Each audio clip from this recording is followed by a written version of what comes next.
You are looking at Julian's pronunciation guide, where we look at how to pronounce better some of the most mispronounced words in the world, like this other curious word. But how do you say what you're looking for today? Let's learn once and for all how to pronounce correctly the name of this Russian painter. If you want to learn more names from artists that are often mispronounced, stay tuned. There are more videos for you want to listen to from Russian. The Russian pronunciation here is as Wassily Kandinsky. Wassily Kandinsky. Yes, there's a slight stress on the Wassily syllable. So in English it's generally pronounced as Wassily Kandinsky. That's pretty straightforward. Some may say it as Wassily Kandinsky.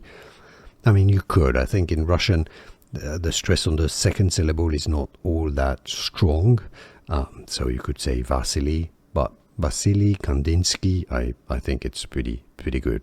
Don't necessarily stress, don't say Wassily too strongly, just say Wassily Kandinsky and you got it right. That's my suggested pronunciation, and now you know. Here are more videos on how to pronounce more confusing words and names too many mispronounced. Like this video if you found it useful. I appreciate your support. I'll see you soon and thanks for watching.